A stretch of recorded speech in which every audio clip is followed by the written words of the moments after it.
Okay. So, ang tatalakayin po natin ngayon ay yung 12th chapter ng Knowing Christ. Ang title po ng paragraph o ng ay Christ Prayer. So, ang tatalakayin po natin ngayon ay tungkol sa pananalangin ni Jesus. So, ang isa sa mga question na pwede mag-rise sa ating isip ay kung si Jesus ay Diyos, bakit kailangan niya pang manalangin? Bilang sang Diyos, alam natin na alam niya na ang lahat ng bagay na mangyayari. Nakita niya na yung mga events na mangyayari sa hinaharap, pero ang Panginoon ay nanalangin pa din. So wag natin kakalimutan na si Jesus ay hindi lamang po Diyos, kundi siya din po ay tao. He was a perfect man. Kaya nga po ang sabi, di ba? Kaya siya naging perfect dahil walang kasalanang makikita sa kanyang kabuuan. But he was also subject to human limitations and emotion. When we say human limitations, ang Panginoong Hesus ay nakakaramdam ng pagod, nagugutom, inaantok. May mga pagkakataon din marahil ng Panginoong Hesus ay sumasama yung pakiramdam at siya ay nagkakasakit. Kaya nandun yung kanyang pangangailangan na tumawag sa Ama. Subject din siya sa human emotions. Last time ay napag-usapan natin na ang Panginoon ay nalungkot, nanangis. He was very emotional that time na nakita niyang namatay si Lazarus. But then, He prayed. So, pinakita lamang ni Jesus bilang isang Diyos at isang tao yung need at importance of prayer. Kaya nga, He commanded us to pray. God commanded us to pray para sa ating mga kaaway. Huwag tayong makipag-away, kundi pag-pray natin ang ating mga kaaway. He commanded us to pray para Para magpadala ng karagdagang manggagawa to do the works of the ministry. He also commanded us to pray persistently, kagaya nga po nung parable of the persistent widow na yung balo ay hindi siya gumibap. No? Patuloy siya na sa kanyang persistent na hingin yung kanyang kinakailangan doon sa master. Kaya nga dumating sa point yung master na nakulitan sa kanya at ibinigay ang kanyang gusto. So nais ng Diyos na meron tayong persistency in prayer. Not only that, gusto rin ng Panginoon, kinukomand din tayo ng Panginoon na panalangin natin ang ating mga sarili na huwag tayong magkulog sa tukso. Then, lastly, nang nakita niya kung paano manalangin ng mga Pariseyo, He commanded us to pray na may katotohanan sa ating mga puso ang bawat panalangin ating sinasabi at hindi lamang ito maging isang parang ritual na paulit-ulit na nawala na talagang kahulugan nun. So, hindi lamang ang Panginoong Hesus ay tinuruan tayo manalangin, but also Jesus practiced what He preached. So, nang sinabi niyang, love your enemies, pinakita niya rin ang talagang katotohanan na ito nang siya ay nakapako sa krus when He prayed to the Father, Ama, patawarin niyo sila sapagkat di nila nalalaman ang kanilang ginagawa. So, when the Lord commanded us to pray, ay makita natin dito yung katotohanan sa kanyang buhay sapagkat He lived a life of prayer. Interestingly, first time ko po kasi nakabasa ng something about prayer na wala pong sinabi sa prayer and fasting. Walang binanggit si Mark Jones concerning prayer and fasting. So, kaninang umaga may tinanong ko kay Pastor at bagamat hindi sinabi ni Mark Jones about prayer and fasting, sa Bible po kasi meron pong dalawang bagay na dapat po nating tandaan. Number one, yung tinatawag nating descriptive at instructive. Pag sinabing descriptive, yung mga bagay na nakita nating ginagawa. Halimbawa, ang Panginoong Hesus, before He started His ministry, siya po ay nag 40 days prayer and fasting. At the same time, si Paul, nang siya ay tinawag ng Panginoon sa daan ng Damascus, he also prayed and fasted. Then, sa Church of Antioch, nang nagkaroon ng commission si Paul and Barnabas to be sent sa mission field, the church fasted and prayer. Kung titignan po natin ngayon, yung concept ng fasting, bagamat sabi ng Bible, it was, sabi nga, di ba, descriptive and instructive, dapat maunawaan natin ngayon. Now, concerning fasting in our times, sa panahon natin sa paligid, yung prayer and fasting naging destructive sa iba. Bakit ko nagsabing destructive? Nagkaroon ng maling ng maling pananaw, na para bang pag ikaw ay nagpa-fast, alam niyo, may mga nakasama po ako dati sa grupo, mga kakilala din ni Pastor na talagang madalas mag 40-day fast for 40 days. At parang yun ang naging pamantayan nila ng kanilang spirituality. No? Parang hindi na sila nababagay sa mga mundo ng mga tao. One time, nako po, sabi nga ng, Brad, alam mo ba si ano? Ilang beses na nag 40 days fasting yan. Sabi ko, talaga? Oo, nakakakita na nga ng mga demonyo eh. Sa loob ko, baka kaya nakakita ng demonyo eh, nalipasan ng gutom. Hindi, totoo po, hindi po nagbibiro mga kapatid. Sa totoo lang, minsan mahirap kausap yung mga taong ganun. Mamaya, makitang may katabing demonyo ka sa katabi, no? Pero yun lang po ang sinasabi ko. But again, bagamat it was not instructive sa atin, but we have the freedom, the liberty, kung talagang nililid ka ng Panginoon na talagang mag-fast ka. Halimbawa, meron kang isang bigat na bagay na hinaharap, may mga questions ka about faith, about your life. So, hindi naman po masama na mag-fast. Then,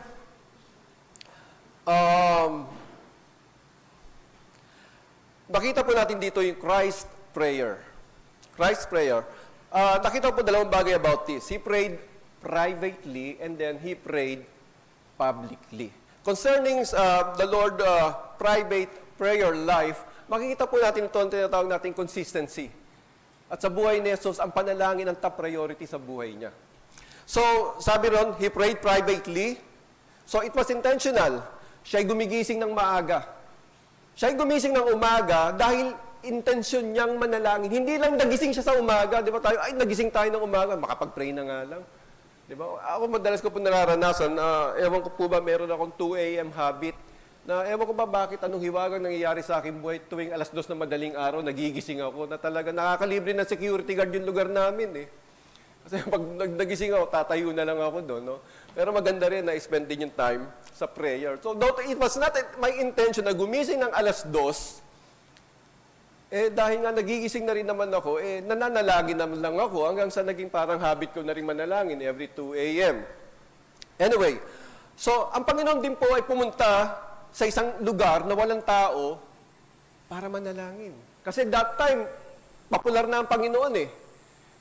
Isipin nyo naman, ang Panginoon nagbigay ng ayuda, libreng pagkain, libreng healing, di ba? May mga pagkakataon siya yung nagpapalayas din ng mga demonyo. So, nakita ito ng mga tao, talagang gusto na siyang gawing hari dahil libre.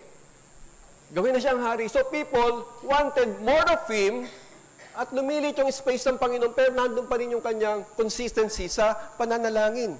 Kaya nga, minsan pupunta sa isang lugar na walang tao, at minsan umaakyat siya ng bundok, at may mga pagkakataon din na magdamag siyang nananalangin. Ang nakakalungkot dito mga kapatid, natitrivialize eh.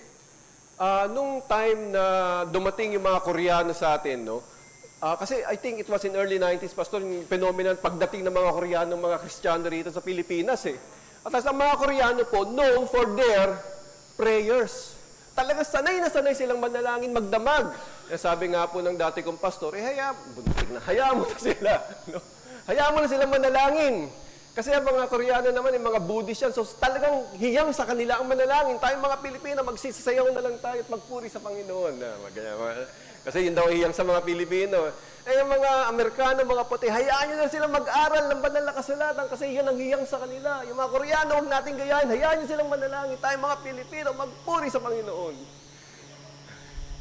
So, I mean, inaano ko lang po. Pero yung pagdating kasi ng mga Koreano, talagang nagtayo sila ng mga prayer garden, prayer mountains, na talagang parang hindi ka sasagutin ng Panginoon pag hindi ka sumama sa church, pag pumunta sa Antipolo, kasi nandun yung pinakasikat na prayer mountain, yung Touch of Glory. I think, Pastor, nakapunta na rin, di ba, ng mga panahon yun, di ba? So na-trivialize na wala yung talagang mas malalim na kahulugan, bakit ginagawa ito ng Panginoon. Kaya ginagawa ito ng Panginoon to have a more meaningful, more intimate, private moment with His Father in heaven. So yun po ang kanyang layunin. May nakita ako uli na pinost ni Jerwin. Last Sunday, di ba? Nakita ko yung pinost ni Jerwin. So, Siyempre siya gumagawa ng PowerPoint eh. Kailangan kasama siya, may ambag siya eh. No? Pero maganda sinabi nung pinos ni Jerwin. Sabi niya, what we do first thing in the morning, before we put on the best and put our pretenses, really shows where our heart is. Pagising daw po natin sa umaga, kung ano daw po yung una nating naiisip at una nating ginagawa, yun nakatatak na sa ating puso. Di ba ang Panginoon, nung siya umakyat sa bundok, yung transfiguration na nangyari, nagliwanag ang kanyang muka. Nang si Moses umakyat ng bundok, nagliwanag din ang kanyang muka. Tapos nakikita natin yung mga kasama natin sa bahay, madaling araw pa lang, madilim, nagliliwanag na rin ang kanilang mga muka. Bakit? Kasi nakatutok yung cellphone sa muka eh. At least nagliwanag ang kanilang mga muka, di ba? By the way, wag niyong gagawin nyo kasi masama din sa retina yun. Baka putukan kayo ng retina. Totoo po kasi hindi yung naging habit ko eh. Yan, pumutok yung mga retina ko. So, yun po, he prayed privately to commune with his Father in heaven. Then, he also prayed publicly. Ang Panginoong Jesus ay nanalangin din publicly. So, siya ay nanalangin bago niya pinakain yung 5,000 people, di ba? Nagpasalamat siya sa Ama. He prayed publicly nang binuhay niya si Lazarus. Of course, he prayed publicly. Sana, nang siya ay nasa Gethsemane, sinama niya yung tatlo eh. Sabi niya, samahan niyo ako, manalangin tayo. Samahan niyo ako manalangin, huwag kayong matutulog. Natulog yung tatlo. Hindi nila nakita yung pagdating ng angel. Di ba sabi, may nag-minister na angel. Kaya mamaya, sa ating pulong panalangin, pag nanalangin si pastor, huwag kayong matutulog, kukurap niyo mga bata, baka hindi niyo makita yung angel, nasa tabi ni pastor eh, di ba? Sayang, no? Anyway, ano lang naman yun. Pero, ang Panginoon, bukod sa kanyang private prayer life, siya din ay publicly nananalangin. He prayed publicly bago mag-minister. Di ba? Bago niya pinakain yung mga tao, nanalangin siya. Ganun ang kanyang ginagawa. He prayed publicly upang magbigay papuri sa Ama. Kasi yun yung kanyang mission, ipakilala ang Ama. Ipakilala ang Ama at ang Ama ay maghahatid sa kanya ng mga taong maliligtas sa pamamagitan niya. At he also publicly prayed upang turuan ng mga disciples paano manalangin. Parang ang mga kanyang template, kanyang mga prayers ay naging template sa mga disciples. And then, Gethsemane. Dadako po tayo ngayon sa Gethsemane. Bago po siya nanalangin, sabi ko nga po sa inyo kanina, sinabi ni Jesus sa kanyang mga disipulo, siya ay nakakaramdam ng matinding kalungkutan.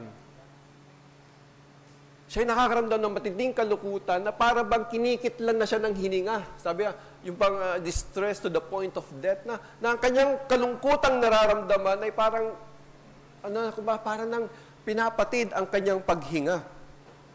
Now, comparing the two Adam, the first and the second Adam sa kanilang garden experience, ano po makikita natin? Yung first Adam, si Adan, nang hinanap siya ng Panginoon, nang hinanap siya ng Diyos dahil sumablay eh. May nagawang pagkakamali. Nang hinahanap siya ng Diyos, ano kanya naramdaman? Takot. At ang sabi nga sa Bible, and he hid himself, nagtago. Para naman di siya makikita ng Diyos. Alam mo talaga yung kasalanan, ang bunga niyan eh, kahangalan eh, di ba? Alam mo naman, hindi ka makapagtago sa Diyos, nagtago ka pa. So, yung buong bunga ng kasalanan, minsan, bukod sa kamatayan, kahangalan. Then, samantalang yung second Adam, which is our Lord Jesus Christ, nang dumating ang mga taong aaresto sa kanya at hinahanap siya sa garden, ano kanyang ginawa? Unlike the first Adam, anong ginawa ni Jesus? He presented himself courageously. Yung unang Adan natakot, pero siya, hinarap niya ng buong tapang ng mga taong huhuli sa kanya. Natatandaan ko po yung aking first Fort Santiago visit. Very memorable sa akin yan, kahit nung bata pa ako eh. Alam niyo, pag sumakay kami ng taxi nun, talagang special eh. Ewan ko lang, natatandaan ni Brother Manny, mga taxi nun, yung mga Toyo Pet. Nalaman yung Toyo, tuwa ako dun eh. So, punta kami ng Fort Santiago. First time ko nakapunta ng Fort Santiago eh. Tuwa ako kasi nakita ko yung kotse ng mga ng mga dating presidente, yung mga presidential car. So, tuwa ako sa kotse. So, nakita ko din yung kotse ni Doña Aurora na tagtag ng bala, may mga bahid pa ng dugo, kotse ni Emilio Aguinaldo. Pero sabi na hindi dyan, doon tayo pupunta kay Rizal. Pupunta tayo kay Rizal. Akala mo na, makikita namin si Rizal eh. So, pagpunta namin doon, kasi binago na yung Fort Santiago ngayon, medyo binago ng konti. May isang hallway doon na mahaba ang pila. Tapos lahat tahimik. Parang may lamay. Tahimik. Yung pala, yun yung selda ni Rizal at natatandaan ko, makikita mo doon si Jose Rizal, yung mannequin ni Jose Rizal na nakaupo at merong sinusulat sa lamesa, hawak yung pakpak, yung pluma. Ewan, alam pala mga kabataan. Basta yung pluma, yung pakpak ng agila na sinasawsaw sa Sumusulat siya. Sinusulat yung mi multimo adios. Yung mga tao, nakita ko lahat, tahimik. Para bang yung iba, parang they're trying to relive the moment ng panahon yun na gusto nilang makita si Jose Rizal, parang gumagal sinusulat yung mi multimo adios. At kung ating titignan mga kapatid, mas matindi ang mga nangyari at naramdaman ni Jesus sa Garden of Gethsemane doon sa selda ni Jose Rizal sa Fort Santiago. Ang sabi nga po ng book, sabi ng isang pastor daw, concerning Gethsemane, we should approach this passage with utmost reverence. Pag binabasa daw natin yung mga nangyari sa Garden of Gethsemane, dapat bigyan natin ito ng matinding reverence, yung paggalang, yung katahimikan. Kasi sabi po ng isang pastor doon sa book, because we entered the most holy place in Jesus' prayer life. So, ganyan describe yun. And then, makita po natin dito is the contrast of the two wills sa pananalangin ng Panginoong Jesus sa Garden of Gethsemane. Sabi ganun, sa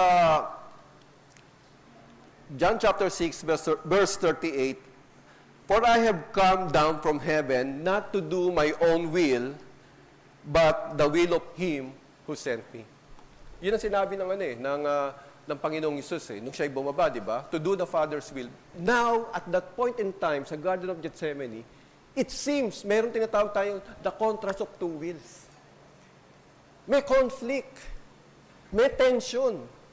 Kasi, ang Panginoon that time, parang gusto nang umatras Parang ayaw niya na. Meron ng resistance. Kaya ang tanong mga kapatid, nagkasala ba si Jesus nang sinabi niyang, ilayo mo sa akin ang kopang ito?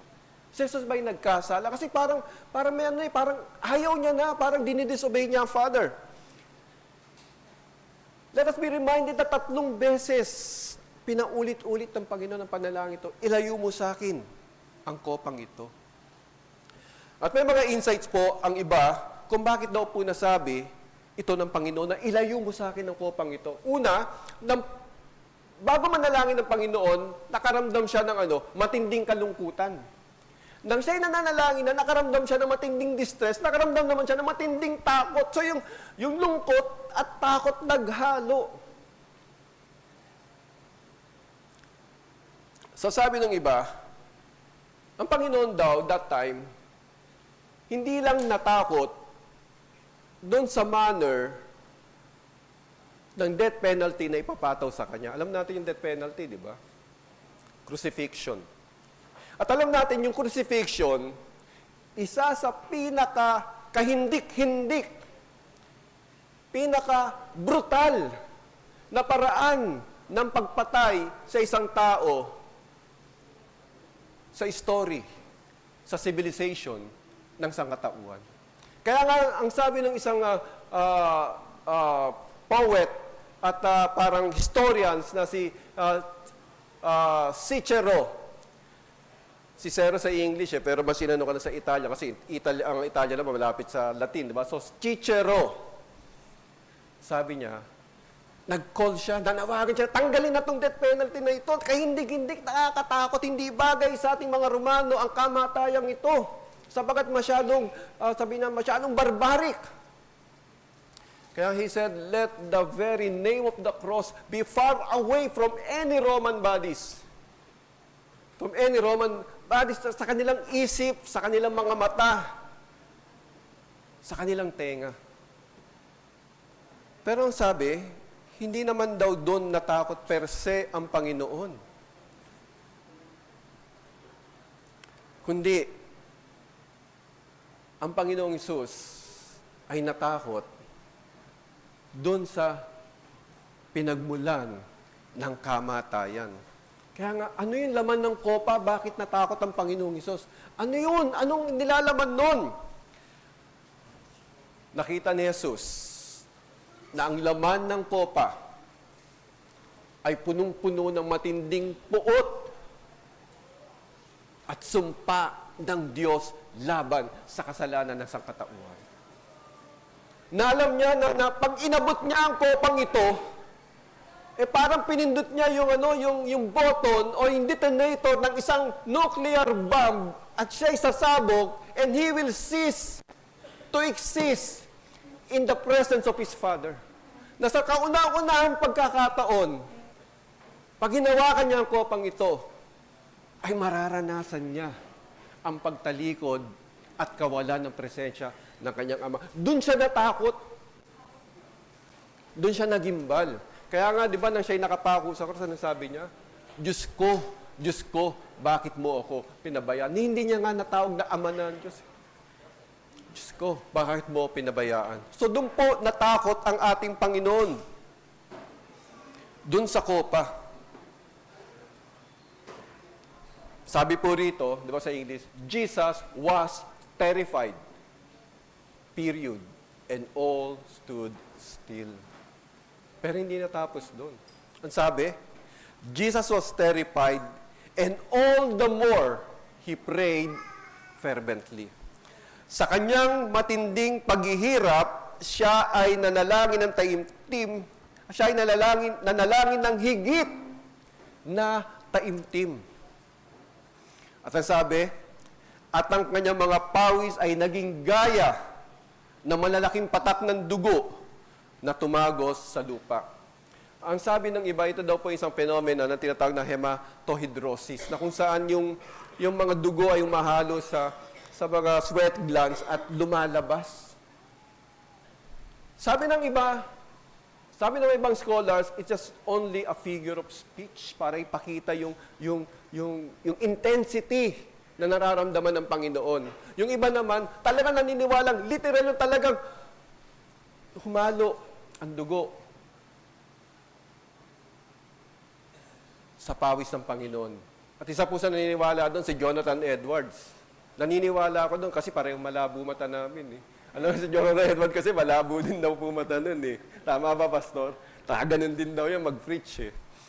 Siyempre, paniwalaan mo na yung kagaya mo. Pero, nangyari man yun, or figure of speech lang, ang katotohanan na sinasabi dito, yung nakaranas ang Panginoon na matinding paghihirap, and all the more, He prayed fervently.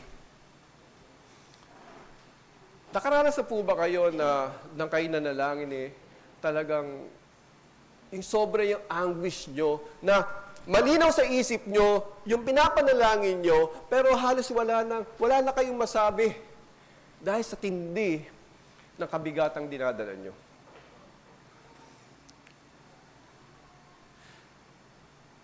Jesus prayed, ilayo mo sa akin ang kopang ito.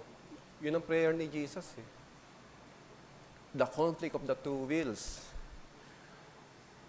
Nang sinabi ng Panginoon daw, na ilayo mo sa akin ang kopang ito, there was no in-between doon sa dalawang praise na naghiwalay. Hindi sila hiwalay. At nang sinabi ng Panginoon, ilayo mo sa akin ang kopang ito, siguro may imagine natin ganito, ilayo mo sa akin ang kopang ito, biglang natigil ang Panginoon, dumilat yung matatapos. Sige na nga, tuloy na natin, Lord. Hindi ganun Kundi, Jesus said this simultaneously. Ilayo mo sa akin ang kopang ito. Ama, kung maaari, ilayo mo sa akin ang kopang ito, subalit, kung ito ang kalooban nyo, gagawin ko. So, ito ay pagpapakita ng kanyang pagpapakumbaba at pagpapasako pa rin sa kalooban ng Panginoon. Kaya nga dun sa tanong na na-raise natin kanina, nagkasala ba ang Panginoon nang sinabi niyang ilayo mo sa akin ang kopang ito? The answer is obvious. Hindi siya nagkasala. Sapagkat ito yung maliwanag na sinabi ng Hebrews chapter 5 verse 7, at ang sabi rito, sa mga araw ng kanyang buhay dito sa mundo, si Jesus ay nagandog ng mga panalangin at pakiusap na may malakas na pagtangis at pagluha. Sa may kapangyarihan magligtas sa kanya mula sa kamatayan, siya'y pinakinggan dahil sa kanyang magalang na pagpapasako. So hindi po siya nagkasala, sapagkat siya ay sumunod sa kalooban ng Ama. And then, pag-uusapan po natin ngayon is Christ High Priestly Prayer. So nakita po natin dito sa John chapter 17, isang buong chapter na napakahaba na talagang panalangin lang ang laman nito. Na kung saan nakita natin yung tinatawag nga dito na Christ High Priestly Prayer. Isa sa mga reasons po, bakit sinabi ng Panginoon, bakit ang mga laman ng panalangin ito ng Panginoon, the first reason is, pinakita niya why He was on flesh. The reason na siya'y nagsakatawang tao upang ipakilala ang Ama. To proclaim the name of the Father. Then, ang laman din itong John chapter 17 is to intercede for us. Para ipag-pray tayo. And then, makikita natin na ang panalangin ito ni Jesus ay naka-anchored, nakaugat sa mga promises ng Ama sa Kanya at sa pangunawa niya kung ano ang kalooban ng Panginoon. Last week, tinalakay po natin ito, di ba? Na ang Panginoong Jesus daw ay umakyat sa langit at nakatayo sa kanan ng Diyos Ama. Nakita natin dito, kung ano daw po ang pinag-pray ng Panginoon dun sa upper room that time, were the same prayers na sinasabi niya ngayon, na inuusal niya ngayon para sa atin. Kasi sabi sa Romans chapter 8, that Christ right now is interceding for us. May sinabi si Mark John, sabi niya, dito daw sa John chapter 17 verse 26, na walang daw magiging Kristiyano kung hindi niya sinabi ang prayer na ito. Sabi sa 17:26, pinakilala ko sa kanila ang pangalan mo at aking ipapakilala upang ang pag-ibig mo sa akin ay mapasa kanila at ako ay sa kanila. Sa Old Testament po, to know the name of God is to know God. Kaya nga po, di ba, nang tinatanong ni Moises, ano ang sasabihin ko? Sino po kayo? Ang sabi ng Diyos, ako. I am. At dito po, maliwanag po na ang layunin ni Jesus ay ipakilala ang Ama. At ang Ama naman ay ilalapit kay Jesus ang mga maliligtas sa pamamagitan niya. So He prayed this prayer ayon sa pangako ng Ama at tayo po ay naligtas. Sabi ni Mark Jones, di ba? Jesus prayed for us. Jesus asked for the things that the Father promised Him, and so He received. So yung highly priestly prayer ng Panginoon is also a reminder for us to participate in what we call intercessory prayer. Mamaya po, magkakaroon po tayo ng live na pulong panalangin. Kaya nga po, sabi ko sa iyo, pag nag-pray si pastor, huwag niyong ipikit ang inyong mga mata, baka makita niyo, may angel na nakatayo sa tabi niya, no? So yun po yun. So, kailangan po nating tayo sama-sama sa pulong panalangin. And then, the righteous man. Ito po ang panghuli, the righteous man. Bakit tinawag na matuwid ang Panginoong Hesus? Bakit matuwid ang panalangin ng Panginoong Hesus. Nakita ko po ang dalawang bagay dito. Unang-una, ang kanyang panalangin ay naaayon sa kalooban ng Panginoon. Pangalawa, ang kanyang mga panalangin ay nakabase sa mga pangako ng Diyos. The same prayer na in-utter niya that he said, that he prayed during John chapter 17. So, kaya po naging matuwid ang panalangin ng ating Panginoon. Ang kanyang mga panalangin ay ayon sa kalooban ng Panginoon. Meron tayong isang tao na iisip dito eh. Si Elijah, di ba? Kasi sabi ni James, hindi si Brother James ha. Sabi ni Apostle James, di ba? The prayer, the righteous man availeth much. At yun ay si Elijah. Kung titignan po natin, ano po bang, ba't ba nabanggit ni James yun? Kasi si Elijah po nag-pray na tumigil ang ulan. Kasi nakita niya, in his time, during his time, yung mga tao, naging pasaway. Tumalikod sa Diyos. So, hindi lamang idea ni Elijah na patigilin ko nga yung ulan para magtagtuyot, para itong mga to patauhan. So, hindi lamang ito idea ni Elijah, kaya niya pinag-pray ito, kundi pinagbasihan niya yung sinabi sa Deuteronomy na ang pagtigil ng ulan at pagtuyot ay isang paalaala ng Diyos na ang bansang Israel ay nagkakasala at nararapat na bumalik sa Kanya. So he prayed that prayer, tumigil ang ulan, magkaroon ng tagtuyot. Pangalawa, ang kanyang panalangin ay nakabase sa mga pangako ng Panginoon. Kagaya nga sa John chapter 17, nakita natin na ang lahat ng pinangako ng Ama sa Kanya ay binigay ng Ama when Jesus prayed. He prayed for His glory. Binigay yun ng Ama. He prayed for us. Nandito tayo ngayon.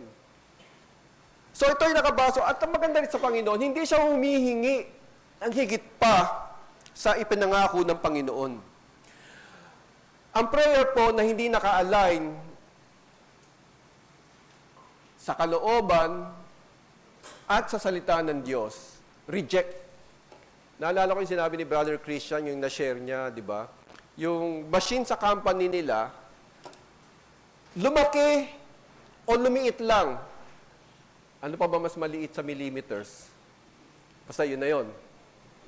Lumaki o lumiit sa sukat na dinidescribe ng machine. Pag nagkaroon ng anomaly, reject. Lahat ng pumapasok doon, reject. So baka naman po, ang panalangin natin ay hindi tinutugon ng Panginoon dahil ang ating mga panalangin ay hindi matuwid. Ito, totoo po ito. Lalo na sa mga kasama, kaibigan at kapatid nating nasa prosperity gospel. Kakaiba ang kanilang mga panalangin. Pag sila'y nanalangin, parang may patago sila sa Diyos. Pag sila'y nanalangin, parang utang na loob pa na ang Diyos ay nanalangin sa Kanya. Yung parang panalangin, Ama, na ikaw ang may lalang ng langit at ang lupa at nagmay-ari ng lahat ng bagay at ako ang inyong anak ay humihingi sa inyo ng portion ng kayamanan yan. Sapagkat kung di niya bibigay sa akin yan, mapapahiya kayo. Kaya I command and decree those angels concerning me na ibigay sa akin ng mga pagpapalang ito right here, right now, so that your name will be glorified.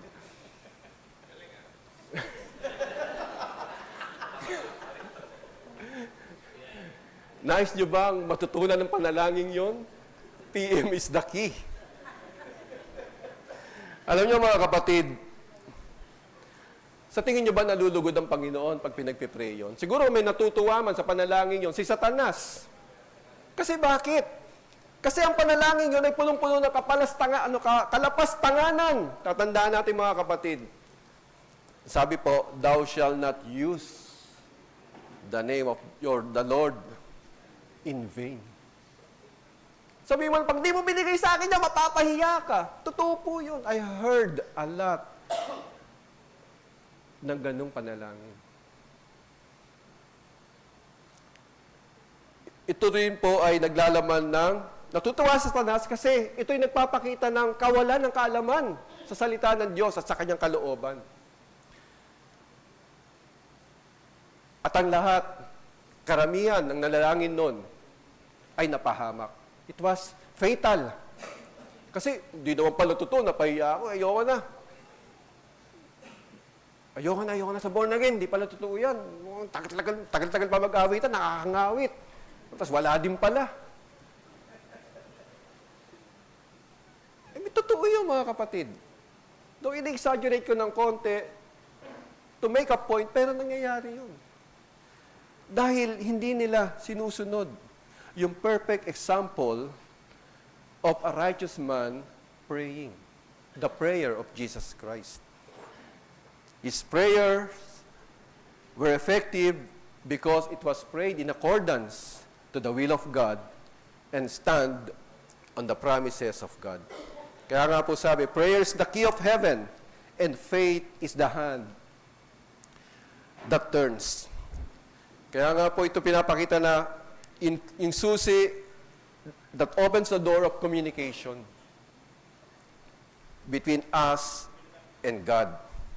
So ito po isang magandang paalala po sa atin na gawin, sundin, all that was described in the prayer life of God were instructed to us to follow. Upang sa gayon po, ay patuloy po nating maranasan isang buhay na pinagpala, na nananalangin, nabubuhay, ayon sa kanyang kalooban, at tumatayo sa pangako ni Jesus. Tayo po'y manalangin. Ama, sa pangalan ni Jesus, patuloy po kami nagpupunta nagpapasalamat. Thank you, Father God, for teaching us how to pray. At ngayon, Panginoon, pagyamanin niyo po ang inyong salita sa aming buhay. Ito po, Panginoon, ang aming dalangin sa pangalan ni Jesus. Amen.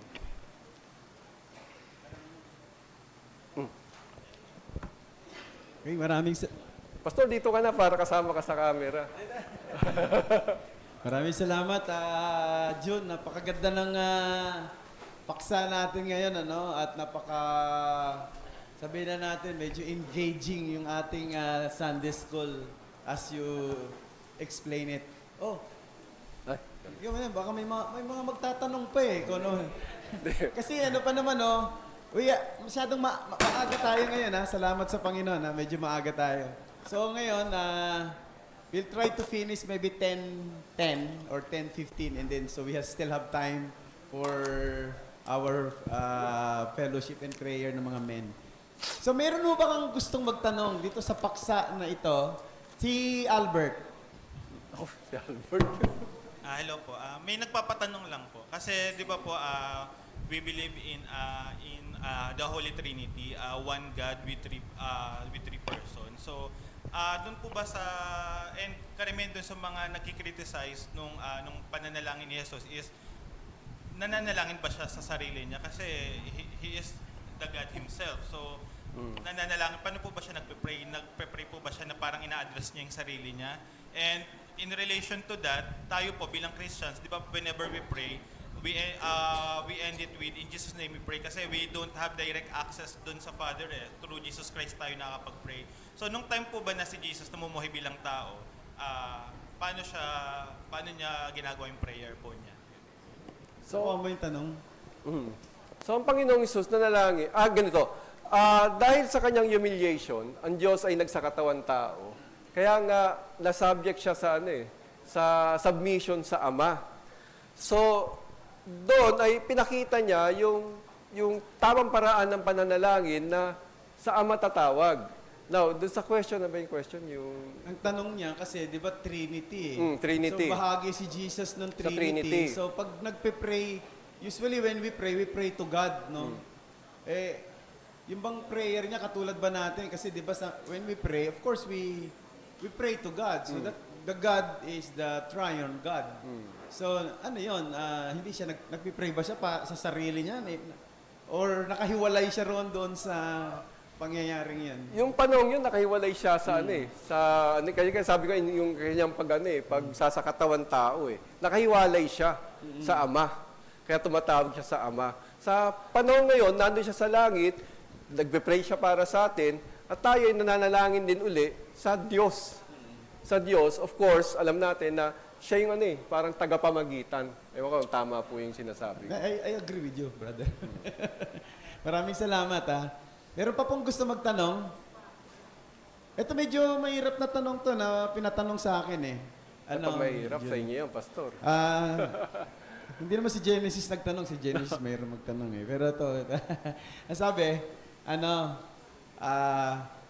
kasi di ba usually, pag nagpe-pray tayo, kasi isa sa mga prayer, pag nagpe-pray tayo, we're saying, we're trying to think of, ano kayang kalooban ni Lord sa akin? Di ba? Like, halimbawa, nagpe-pray tayo ng trabaho, o nagpe-pray tayo ng isang tao na mayroong karamdaman, eh hindi naman natin alam kung papagalingin o hindi. Di ba? Kaya nagpe-pray tayo. Kaya nga, di ba, madalas sa prayer natin, kung kalooban mo, Panginoon, kung kalooban mo, tugunin mo yung prayer ko. So, ang tanong niya ganito, nung si Jesus ba ay nagpe-pray, hindi niya ba alam kung ano ang kalooban ng Diyos? Kasi di ba, halimbawa, tayo, di ba, nagpe-pray tayo. Katulad binanggit mo kanina, minsan pwede rin namang si Jesus na nakakaramdam ng sakit. Pagod. No? Kasi pagod o maaaring nagkakasakit din siyang tulad ng isang tao kasi naging tao siyang tulad natin. Pero pag nagpe-pray ba siya, ano ba niya na, ano kayang kalooban ni Lord dito sa sakit ko? Papagalingin kaya ng ama to? Parang ganyan. Nakuha mo ba? Ano sa tingin mo? Yung malayang Panginoon na ang lahat ng laman ng kanyang panalangin ay ang kalooban ng Ama. May kamalayan siya eh. Natatandaan ko ito rin, sinabi niya yung sa trabaho. Actually, kayo nagkwento sa akin ito eh. Meron po kasing kaming kakilala ni Pastor na parang meron siyang isang umatin sa church niya na may agency papuntang Japan. Ngayon, ang prayer ganito. Ipag-pray daw na yung mga babae ay maging safe, proteksyonan ng Panginoon.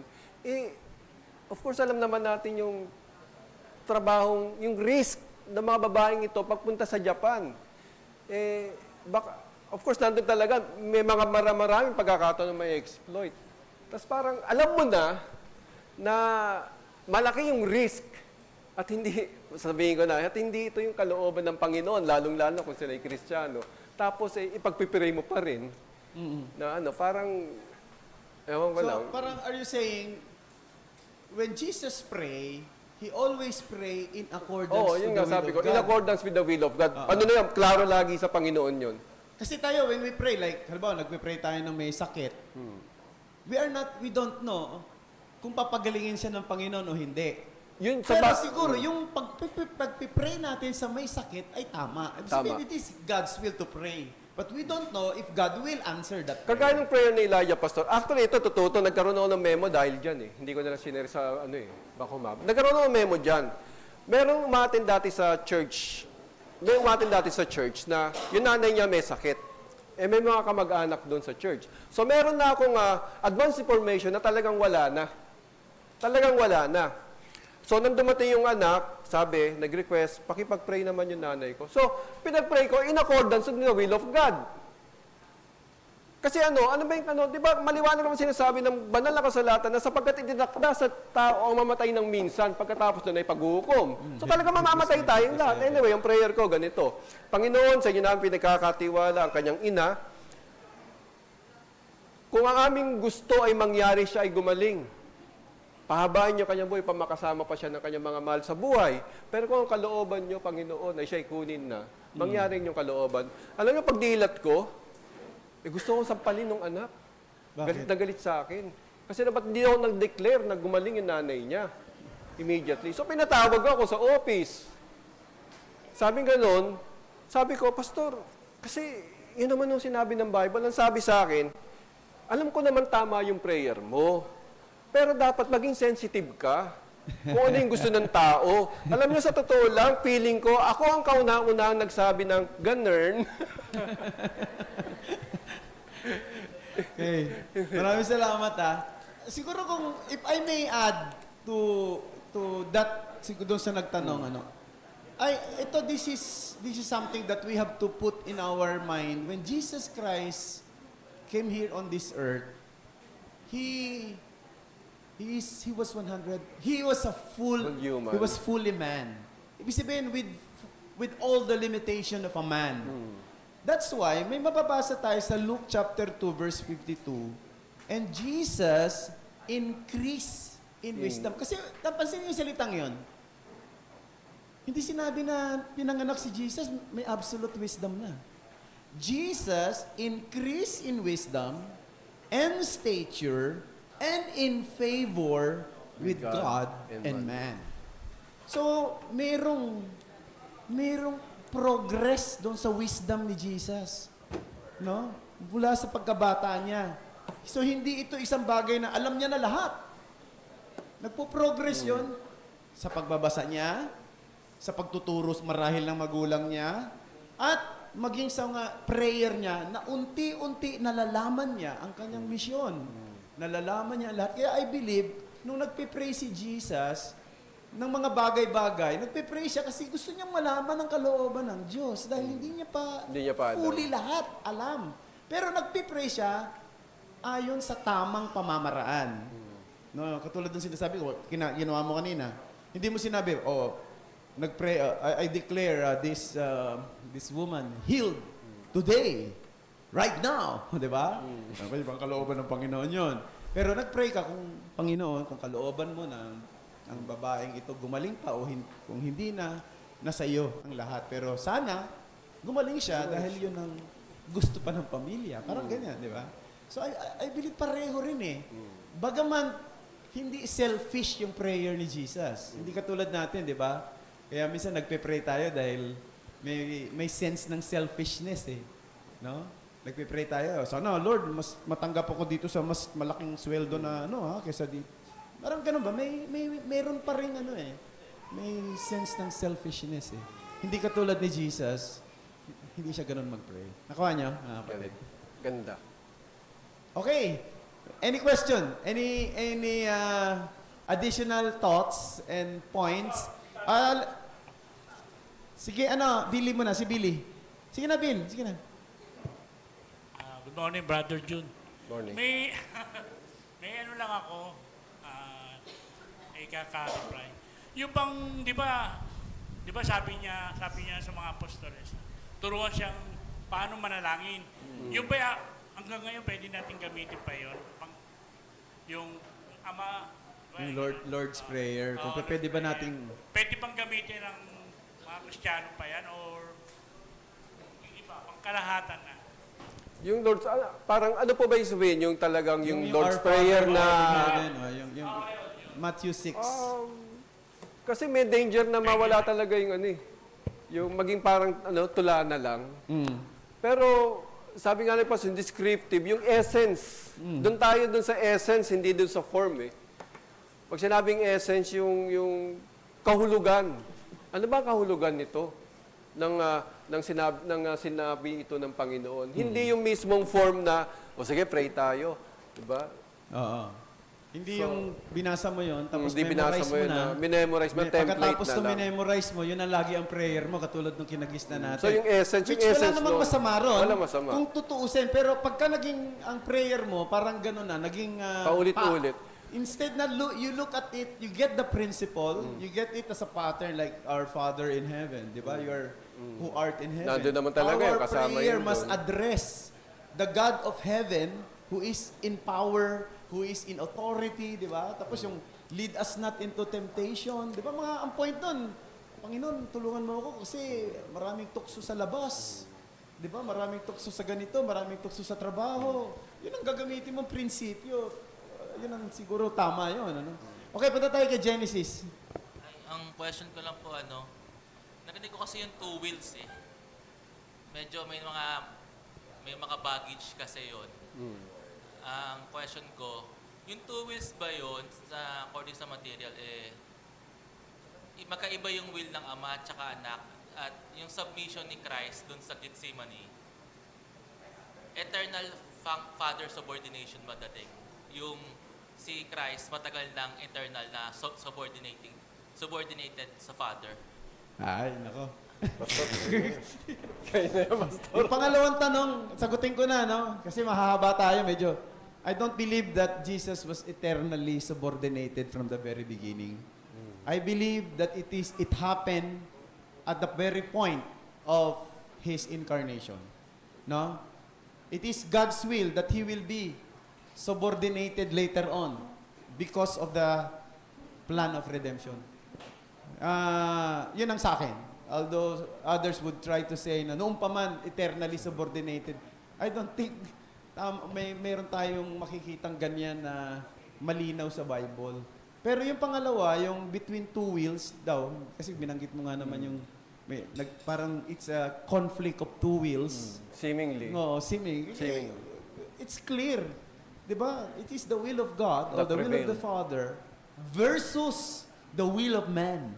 The will of man na ayaw natin ng pain. Ayaw natin ng ano, 'di ba? It's not our nature. Nature ba natin na masaktan? Gusto ba natin? Umiiwas tayo diyan. At pangalawa, yun na nga yung point doon na sinabi kanina ni June, na yung gagawin niyang pag-drink ng cup, it's a drink of the cup of God's wrath. Yung puot ng Diyos. Ang bigat nun. Kaya naglalaban yung kalooban niya bilang tao doon sa kalooban mismo ng Ama na pinag-usapan nila in the eternity past. Yung tinatawag nating Covenant of ano? Covenant of Redemption. Okay. Maraming po salamat mga kapatid.